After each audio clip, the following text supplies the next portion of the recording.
Hello! In this video, we will explore how to set up mail inboxes to send cold emails. To set up 5 to 10 inboxes, you will need about 1 hour when you are fully operational on this task. Obviously, if it's your first time, it will take much longer to you. The first question is often, should I use my primary domain for sending cold emails or dedicated domains? My answer clearly is you must choose dedicated domains. When sending cold emails, at first you have to go through a phase of trials and errors. You will do experiments and sometimes mistakes. Because of this, sometimes your deliverability might be damaged. If it's your primary domain which is used, it's going to have an impact on all your organization, and it means that all your team members won't be able to send emails anymore, or at least when they will do so, their emails will land in the spam box of their recipients. That's something that you want to face, and to avoid that, I would advise you to use dedicated domains. If you damage one domain, you can still remove it and buy and set up a new domain. Also, using dedicated domains allows you to isolate the issues you will face along the way. Next, you have to choose domain names and extensions for those domain names. Extensions like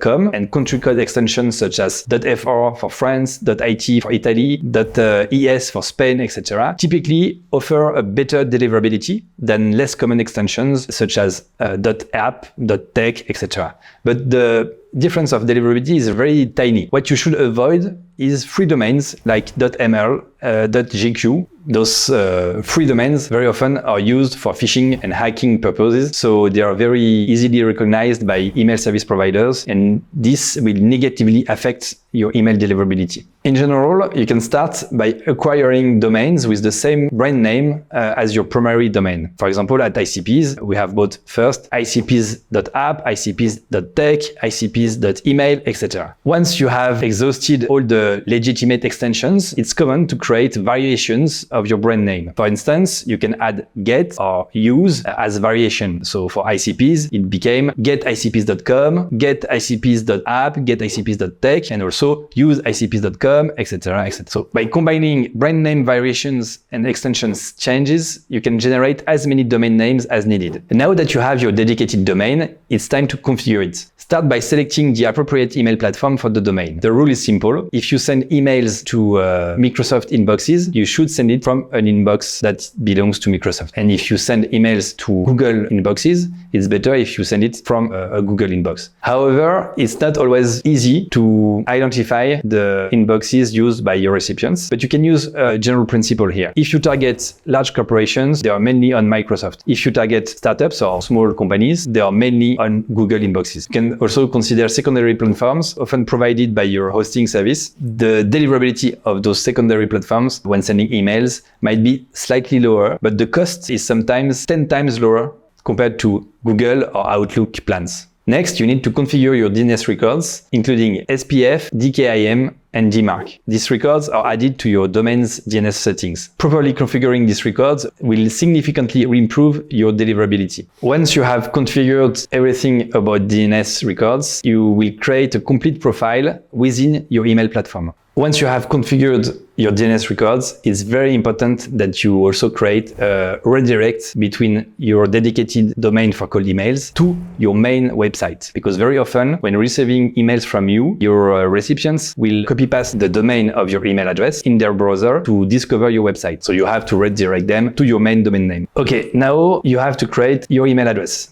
To do so, you must avoid generic email addresses such as contact@something or info@something. You must prefer a nominative email address with your first name and your last name in it. It's important also when configuring your inbox to add your first name and your last name in the settings of the inbox to make it appearing in the inbox of your recipient, and also to add a photo to your profile in your inbox. Then you need to warm up your mailbox. To do so, we have prepared a list of warm-up services. You need at least 4 weeks to warm up a new mailbox. The idea of these warm-up services is that they will automate the sending and reading of mails between different inboxes, simulating progressive influx of incoming and outgoing mails. By doing so, it will make your mailbox legitimate in the eyes of all the different email service providers. And when you will start sending cold emails, it will appear as the continuum of what have been done previously. So in a nutshell, a warm-up service will build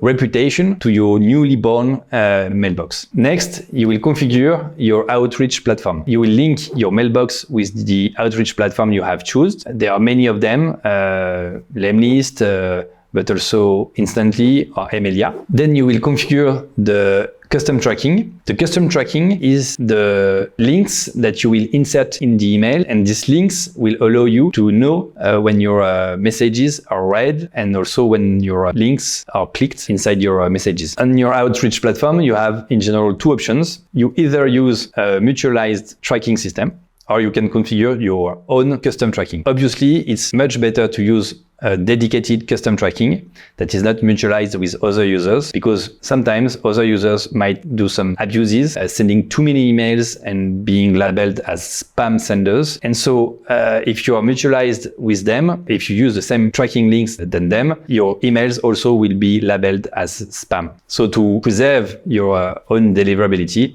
it's much better to use only custom tracking. And by the way, once you have A/B tested a lot of things, it's even better if you just cancel any form of tracking. In this case, you will even get a little bonus of increased deliverability. At last, you will configure the signature that will be added to all your emails. It's important to create a nice looking, legitimate corporate signature to make your email look also legitimate. The last step is about controlling your deliverability. To monitor and assess the deliverability of an inbox, you have different tools. MX Toolbox, very interesting. It's a free tool that will allow you to check if your DNS records are properly configured. You can also use Mailtester or other spam test tools, such as the one of MailReach that I recommend, which is very much a quality test. Also GlockApps. GlockApps is a tool that will allow you to do a very in-depth deliverability assessment of your inbox. With these tools, you will sometimes notice that one of your email addresses has been registered in a blacklist. So in this case, you have two options. Sometimes you can pay to get removed from the blacklist, but it costs money. The second option is just to warm up this email address and to lower a little bit the volume of outgoing emails you send, and then you wait for your reputation to be repaired. And sometimes also the deliverability of one of your email addresses might just be crashed completely. And in this case, you cannot repair anything. You just have to delete this domain related email address and create a new one. All good. Now your domain is ready to be used for sending cold emails. I hope everything is clear for you, but we also have added some additional tutorials in the description of this video. I invite you to have a look at it. Thank you very much for watching this video. See you.